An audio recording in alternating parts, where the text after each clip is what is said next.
একজন নারী চরিত্রবান নাকি চরিত্রহীন এটা বোঝার কিছু উপায় আছে।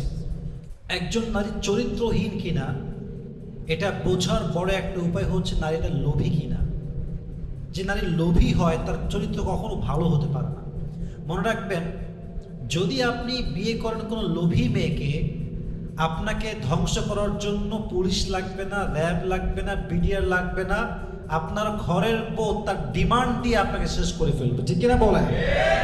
এজন্য মাঝে মাঝে আমরা বলি যে पुलिस और बीवी में एक बात कॉमन है कि पुलिस मारती है रिमांड से और बीवी मारती है डिमांड से। पुलिस এবং বউ দুইটার মাঝে কমন একটা কথা আছে যে পুলিশ মারে রিমান্ডে নিয়ে গিয়ে আর বউ মারে নিজের ডিমান্ড দিয়ে, ঠিক কিনা বলে? আজকে একটা 3 পিস, কালকে আর একটা শাড়ি, তারপরে আইফোন 14 চলে আসছে, এবার 15 আসবে, ওইটা আমাকে দিবা। ডিমান্ডের শেষ নাই। তো লোভী মেয়েরা কোনো চরিত্রবান মেয়ে হতে পারে না, ঠিক কিনা বলেন? তাহলে প্রথম হচ্ছে চরিত্রবান নারীর গুণ হচ্ছে সে কখনো লোভী হবে না, আর চরিত্রহীন নারী যে হবে সে লোভে ভরা তার জীবন হবে। আল্লাহ আমাদের সবাইকে লোভী নারীর থেকে হেফাজত করুন। সকলেই আমরা মন করে পড়ছি আমিন। 2, চরিত্রহীন নারীর বড় একটি বদগুণ হচ্ছে কথায় কথায় গালি দেয়। গালি দেওয়া এটা তার স্বভাবের মতো, এবং এত বাজে ভাষায় গালি দেয় যা আপনি কখনো কল্পনাই করতে পারবেন না। যুবক ভাইরা মাথায় রাখবেন, একজন নারী কোয়ালিফাইড কিনা এটা প্রমাণ করে তার ভাষায়। ভাষা যার যত সুন্দর তাকে আমরা তত বেশি কোয়ালিফাইড মনে করি, ঠিক কিনা বলো যুবক ভাইরা? একজন চরিত্রহীন নারীর ভাষা হবে সবচাইতে নিকৃষ্ট ভাষা। তার মুখে এমন এমন গালি আপনি শুনবেন মনে হবে যে গলা টিপে মেরে ফেলে একেবারে মহিলাকে। ইভেন আপনি দেখবেন যে অনেক স্বামী তার বউকে কেটে 2 টুকরা করে, 7 টুকরা করে। এই যুবক ভাই, নিউজ এরকম আজনা নাই? আমরা জাস্ট বলি কি জঘন্য মানুষ, কি পাপী মানুষ, কথা ঠিক আছে, লোকটা খারাপ, বাট আমাদের এটাও বোঝা উচিত যে একজন মানুষ কতটা বাধ্য হলে একজন মেয়েকে কেটে কেটে টুকরো করে ফেলে, ঠিক কিনা বলেন? আপনার জানতে হবে বিষয়টা। অনেক মেয়ের ভাষা এত জঘন্য, বস্তির মেয়েরা এদের চাইতে ভালো, যুবক ভাইরা, ঠিক কিনা বলেন? আল্লাহ এই সমস্ত গালিবাজ মেয়েদেরকে হেদায়েত দান করুন। সকলে পড়া আমিন। গালি দেওয়া শুরু করলে আপনার 14 গোষ্ঠী উদ্ধার করে দিবে। তবে হ্যাঁ, সত্য কথা এটা, যেই মেয়ে কিংবা যেই মহিলার মুখের ভাষা খারাপ, বুঝতে হবে তার ফ্যামিলি শিক্ষা একদম ভালো না। সে একদম নিকৃষ্টতম ফ্যামিলির থেকে উঠে আসছে, অথবা ফ্যামিলি যদিও ভালো হয় বাট তার শিক্ষা দীক্ষা সে ভালো পায় নাই, ঠিক কিনা বলেন? আল্লাহ গালিবাজ মেয়ে থেকে আমাদেরকে হেফাজত করুন। সকলেই পড়া আমিন। 3 নাম্বার, চরিত্রহীন নারীর 3 নাম্বার বদগুণ হচ্ছে সে তার নিজের ইজ্জত, নিজের সম্মান খুব সহজে বিলীন করে দিবে। এটার ব্যাখ্যা আমি বেশি দিব না, জাস্ট বুঝে না। চরিত্রহীন নারীর কাছে তার ইজ্জত বা সতীত্বের কোনো দাম নেই। আজকে এর সাথে, কালকে ওর সাথে, পরশু আর একটার সাথে, কিন্তু কোনো রিগ্রেট নাই। Enjoy enjoy enjoy enjoy your life. তাদের কাছে সতীত্ব বিলীন করা এটা হচ্ছে স্মার্টনেস। আর ইসলাম বলে যেই নারী সতীত্ব বিলীন করে ফ্রিলি, সম্মান বোঝে না, সতীত্ব বোঝে না, সে নারীর 2 পয়সা দাম আল্লাহর কাছে নাই, ঠিক কিনা বলেন? চরিত্রহীন নারী তার ইজ্জতকে বিলীন করে, ডে বাই ডে চেঞ্জ করে পুরুষকে। আল্লাহ এদেরকে হেদায়েত দান করুন। সকলেই মন খুলে পড়া আমিন। আচ্ছা, আপনি একটু বুঝে শুনে আমার কথাগুলো শ্রবণ করবেন যুবক ভাইয়েরা। একজন মেয়ে ব্রেকআপ করে আসছে এক যুবকের সাথে, আজকে কালকে আরেক জায়গায় সে রিলেশনশিপ করছে, এবং এই যুবকটা জানে যে এই মেয়েটা কালকে এক যুবকের সাথে রিলেশন করে আসছে, এখন সে আমার সাথে আছে। এই সেকেন্ড যুবকটা কি ভাববে? আমার টাইম পাস করতে পারলে আমি বাঁচি, doesn't matter what kind of quality she has. ব্যাপার না, আরে খারাপ কাজ করছে কি হয়েছে, আমার স্বার্থ আমি উদ্ধার করতে পারলেই বাঁচি। এখন মেয়ে ভাবছে মাশাআল্লাহ আমি তো দেখতে সুন্দরী, আমার পরিবার ভালো, বাবা ভালো, মা ভালো, এই যুবক আমাকে বিয়ে করবেই করবে। কিন্তু দিন শেষে কি হয়? প্রত্যেকটা যুবক এই মেয়েকে ইউজ করে, বাট দিন শেষে কোনো চরিত্রবান যুবক তাকে বিয়ে করে না, ঠিক কিনা বলেন? আল্লাহ আমাদের সবাইকে বোঝার তৌফিক দান করুন। সকলেই পড়া আমিন। 4 নাম্বার, আমি একটু লম্বা করে কথা বলছি, একটু বোঝাবার স্বার্থে বলছি না, মানুষরা ভালো করে বোঝে আর কি। চরিত্রহীন নারীর 4 নাম্বার গুণ হচ্ছে এরা ছ্যাঁচড়া টাইপের হয়। ছ্যাঁচড়া বোঝেন? ছ্যাঁচড়া মানে হচ্ছে জানে যেটা বিয়ে করবে না আমারে, তোরে বিয়ে করতেই হবে। সারাদিন ওর পেছনে পড়ে আছে, ফেসবুকে ব্লগ দিয়েছে, মেসেঞ্জারে ব্লগ দিয়েছে, হোয়াটসঅ্যাপে ব্লগ দিয়েছে, সব জায়গায় ব্লগ, তাও কল দেয়। এটা ছ্যাঁচড়া। ভালোবাসার সংজ্ঞা হচ্ছে আমি যাকে ভালোবাসি সে মানুষটা আমার কাছে আসলেই এমন হবে যে সে তার কমফোর্ট জোন খুঁজে পাবে। ভালোবাসার মানে এটা নয় যে আমি তার কাছে সবচেয়ে নিকৃষ্ট মানুষ হব। ভালোবাসার মানুষ মানে হচ্ছে আমার যত ক্ষতি হোক, আমি যত আঘাত পাই, বাট ভালোবাসার মানুষের কোনো কষ্ট হবে, তার সম্মানে আঘাত হবে, এটা আমি কখনো চুল পরিমাণ বরদাস্ত করবো না। ঠিক কিনা বলেন? ছ্যাঁচড়া কোয়ালিটি আছে কিছু মহিলা, কিছু মেয়ে পড়েই থাকবে পেছনে, তোকেই আমার লাগবে, তোকেই বিয়ে করব। এদের চরিত্র কখনো ঠিক হয় না। ঠিক কিনা বলেন? এখন তো নতুন সিস্টেম বের হয়েছে, কিছু হইলে বাড়ির সামনে মাশাআল্লাহ বসে গেছে, লাগবে আমার এইটারে। আচ্ছা আপনি ভাবেন যেই মেয়েটা আপনার বাড়ির সামনে বসে আছে আপনাকে বিয়ে করার জন্য, আচ্ছা ভাবেন যে আপনার সম্মানটা কিছুদিন হানি হলো, লোক আপনার খারাপ ভাবলো, বাট এই যে নিউজটা এই মেয়েকে নিয়ে হলো, এটা ভাইরাল হয়ে গেল, এই মেয়েটা কখনো কি কোনো ভালো ফ্যামিলিতে আর কোনো দিন বিয়ে করতে পারবে যুবক ভাইয়েরা? আচ্ছা আর একটু বলছেন, যেই যুবককে সে ফোর্স করছে, তোর বাড়ির সামনে আমি অনশনে বসলাম, তুই বিয়ে করবি না মানে? আচ্ছা বিয়ে করলো যুবকটা, ঠেলায় পড়ে, ঠেলার নাম বাবাজি, শুনছেন না আপনারা সবাই? ঠেলায় পড়ে বিয়ে করলো, মানলাম বিয়ে করে ফেলেছে, কবুল পড়ে হালাল ভাই বিয়ে করছে। আচ্ছা বলেন তো এই যুবকটা কখনো কি এই মেয়েকে স্ত্রীর যে সম্মান, যে অধিকার, যেই মা, যেই ভালোবাসা, এই যুবক কখনো কি তাকে দিতে পারবে? যুবক ভাইরা বলেন বলেন, কখনো পারবে না। একজন চরিত্রহীন নারীর বড় একটা বদগুণ হচ্ছে এই ছ্যাঁচড়া টাইপের হয়, গাঢ় তেরা, এ বোঝে না, কি যে বোঝে না, এ তাও বোঝে না। আল্লাহ হেদায়াত দান করুন, পড়া আমিন। 5 নাম্বার, চরিত্রহীন নারীরা হয় বেলাজা, বেহায়া, বেশরম। ইযা লাম তাস্তাহি ফাসনা মা শিতা, হাদিসে আসছে যখন তোমার লজ্জা নাই যা মন চাই করো, do whatever you want to. হাদিসের কথা আমি আবার বলছি, হাদিসে আসছে যখন তোমার লজ্জা নাই তখন তুমি যা মন চাই তা করো। আর আমার একটা ব্যক্তিগত মতামত যুবক ভাইয়েরা, I don't know whether you'll go to agree or not, but this is my personal point of view. যেই নারীর লজ্জা হারিয়ে যায় এই নারী পতিতার চাইতে বেশি খারাপ হয়ে যায়। কথা ঠিক কিনা বলেন যুবক ভাইরা? একজন পতিতা নারী নিজের সম্মান বোঝে, কোথায় কি বলতে হবে, কোথায় গিয়ে নিজের মুখ ঢাকতে হবে, কোথায় কতটুকু বলতে হবে, সেও সম্মান বোঝে। বাট যে বেলাজা হয়, কোথায় কি বলতে হবে, কোথায় কি করলে আমার সম্মান বাড়বে, ও বেলাজা কিচ্ছু বোঝে না, যেখান সেখানে বেশরমের মতো কাজ করে। ঠিক কিনা বলেন?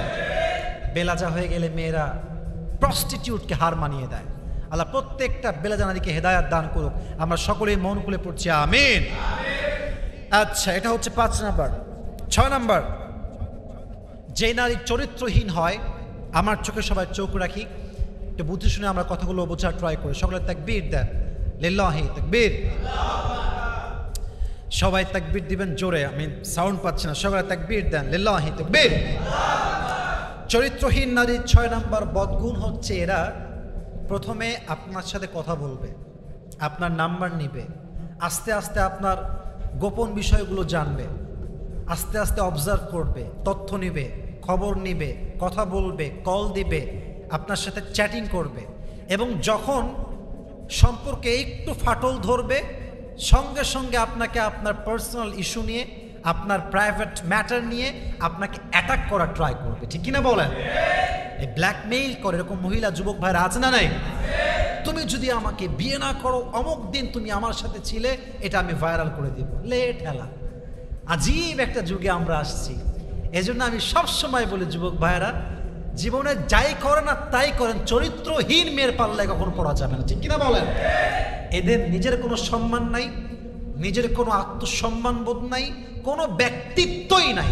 আমার কথা কি জানেন, আমার যেটা আমার নিজের লাইফের একটা রিয়েলাইজেশন, সেটা হচ্ছে যদি কোনো মেয়ে পারিবারিক শিক্ষা খুব ভালোভাবে পায়, যদি কোনো মেয়ের বাবা চরিত্রবান হয়, মা চরিত্রবান হয়, মেয়েটা দিনদার হয়, ওই মেয়েকে একজন যুবক যতই জুলুম করুক, যত বড় অন্যায় করুক না কেন, মেয়েটা যদি সত্যিকার অর্থেই ভালো মেয়ে হয়, সে সব কিছুকে আড়াল করবে শুধুমাত্র সম্মানের খাতিরে, ঠিক কিনা বলেন? আর যার চরিত্রের কোনো খবর নাই, চরিত্রহীন বেলাজা মহিলা, ও দেখবেন গোপন গোপন বিষয় অ্যাটাক করবে, এইটা করব সেইটা করব, বেলাজা কোথাকার, বেহায়া কোথাকার, এদের কোনো লজ্জা শরম নাই, চরিত্রেরও ঠিক নাই, ঠিক কিনা বলেন? আল্লাহ প্রত্যেকটা মেয়েকে হেদায়াত দান করুন, সকলেই পড়া আমিন। 7 নাম্বার, যেই মেয়েগুলো বেলাজা হয় তারা বেশিরভাগ নেশায় আসক্ত হয়। ঢাকায় অনেক মেয়ে নেশা করে, কেউ সিগারেট খায়, কেউ গাঁজা খায়, মদ খায়, ইয়াবা খায়।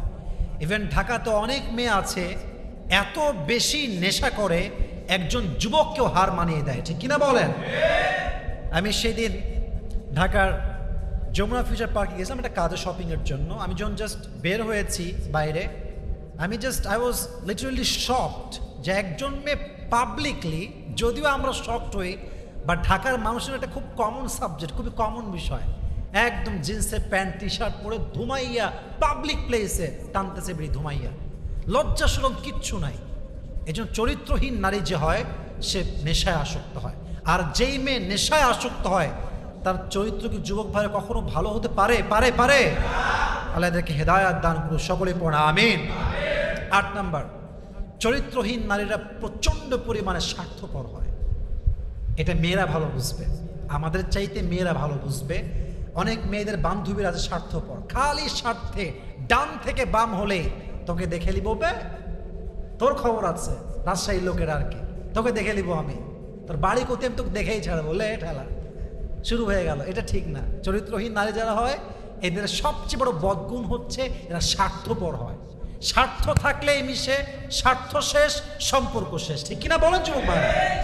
অনেক বন্ধুরা এরকম আছে আমাদের যুবকদের মাঝেও, স্বার্থ থাকলে কি খবর বন্ধু, ভালো আছো, তুমি তো ভুলেই গেছো, কোনো খবর নাই। স্বার্থ যখন শেষ, মাসের পরে মাস যায়, বন্ধুর কলতে কোনো কলই আসে না, কিরে সিম কানেকশন নাই নাকি? না না, সিম কানেকশন তো আছে, আমার বন্ধু হারাই গেছে, ঠিক কিনা বলেন? চরিত্রহীন নারীরা সবসময় স্বার্থপর হয়। আল্লাহ এদেরকে হেদায়াত দান করুন, সকলে পড়া আমিন। 9 নাম্বার, চরিত্রহীন নারীরা প্রচণ্ড পরিমাণ হিংসা পরায়ণ হয়। দেখেন, ন্যাচারালি মেয়ের মাঝে একটু হিংসা থাকে, দ্যাটস রিয়েলি কমন। আমি আবারও বলছি, রিপিট অ্যাগেইন, একজন মানুষের মাঝে ন্যাচারালি জন্মগত একটু হিংসা থাকবে, খুবই স্বাভাবিক। আমার বন্ধু একই বেঞ্চে পড়লাম, একই ক্লাসে পড়লাম, সে এখন 1 কোটি কামাই করে, আমি তো মাত্র 10,000 টাকা কামাই করি, খারাপ লাগে, ন্যাচারালি একটু হিংসা হয়, ভেরি কমন। বাট যদি আপনার হিংসা প্রচণ্ড পরিমাণ হয়, খালি হিংসা, অমকের উন্নয়ন ভাল লাগে না, অমকের অগ্রগতি ভাল লাগে না, অমকের ডেভেলপমেন্ট ভাল লাগে না, বুঝতে হবে আপনি নারী হন কিংবা পুরুষ হন, আপনার চরিত্রে নিঃসন্দেহে ভেজাল আছে যুবক ভাই, ঠিক কিনা বলে? চরিত্রহীনদের প্রচণ্ড হিংসা, আর হিংসায় জ্বলে পুড়ে ছারখার হয়ে যায়। হাদিসে আসছে, আল হাসাদ তাকুলুল হাসানাত কামা তাকুলুন নারু আল হাতাব। হিংসা মানুষের আমলকে এমনভাবে জ্বালিয়ে পুড়িয়ে ছারখার করে দেয়, যেমনভাবে আগুন একটা কাঠকে জ্বালিয়ে পুড়িয়ে ছারখার করে দেয়। অর্থাৎ যে হিংসুক, তার কোনো আমল নামায় তার কিয়ামত দিন কাজে আসবে না, ঠিক কিনা বলেন? আর আরেকটা হাদিস বলছি, খুবই সেন্সিটিভ কথা, মনোযোগ দেন, আমার চোখে চোখ রাখেন। যদি আপনি আমাকে নিয়ে বদনাম করেন, অথবা আপনি আমাকে নিয়ে গীবত করেন, অথবা আপনি আমাকে নিয়ে হিংসা করেন, এর বেনিফিটটা হবে আমার।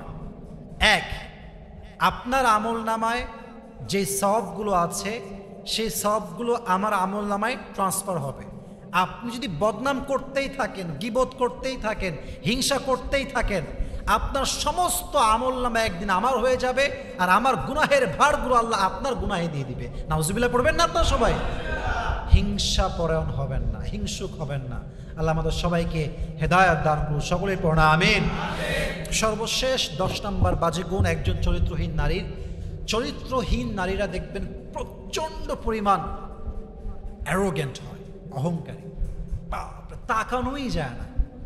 হ্যাঁ, বাপ একটু চেয়ারম্যান, এলাকায় একটু দাপট আছে, বাপের একটা কোচিং সেন্টার আছে, বাপের একটা বড় বিজনেস আছে, তার গায়ের রং একটু সাদা, মোটামুটি সাদা আর কি, মানে শ্যামবর্ণ বোঝেন না আপনার সবাই? শ্যামবর্ণ, একদম সাদাও না, তাও ভাবে বাঁচে না, বাপরে বাপ। কাউরে মেসেজের রিপ্লাই করে না, কারোর দিক তাকায় না, সালাম দিলে উত্তর নেয় না, ভাবে বাঁচে না। হাম কি হনুরে ভাবসাব এরকম দেখলে মনে হয়। এজন্য যারা অহংকারী হয় এদের চরিত্রের সমস্যা হয়। এবং মনে রাখবেন, অহংকারী যে ব্যক্তি হয় সে চাই যত বড় পজিশন হোল্ড করুক না কেন, সে প্রিন্সিপাল হতে পারে, সে প্রাইম মিনিস্টার হতে পারে, সে এমপি হতে পারে, সে মন্ত্রী হতে পারে, বড় একজন স্কলার হতে পারে। বাট যে অহংকারী, আমি আবারও বলছি, যে অহংকারী সে যত বড় পদের হোক না কেন একদিন তাকে তার পদ ত্যাগ করতেই হবে, ঠিক কিনা বলেন? তার অধপতন সুনিশ্চিত যুবক ভাইয়ের। এজন্য প্রত্যেকটা মেয়েকে, ইভেন আমি আমাকেও বলছি, আমি আপনাকেও বলছি, কখনো অহংকারী ব্যক্তি হিসেবে নিজের পরিচয় মানুষের মাঝে তো ধরবেন না যুবক ভাইরা। আল্লাহ আমাদের সবাইকে বিনয়ী হয়ে থাকার তৌফিক দান করুক। সকলেই পড়া আমিন। মান তাওয়াদা তারাফা, যে নিচে নামতে চায় বিনয়ের সাথে, বিনয়, নিচে নামবো, আমি অত বড় কিছু না ভাই, আমার অত সম্মান নাই ভাই, অত টাকা পয়সা আমার নাই ভাই, অত ফ্যান ফলোয়িং আমার নাই ভাই, নিচে নামতে চাচ্ছে আল্লাহর দিকে তাকিয়ে, কোনো অহংকার নাই। আল্লাহ বলছে ও নিচে নামলে কি হবে? মান তাওয়াদা তারাফা, ও নামবে নিচে, আমি আল্লাহ ওর সম্মানকে আকাশচুম্বী করে দিব। সুবহানাল্লাহ পড়েন। আল্লাহ আমাদের সবাইকে অহংকার মুক্ত হয়ে একদম বিনয়ের সাথে চলার তৌফিক দান করুক। আমরা সকলেই পড়ছি আমিন।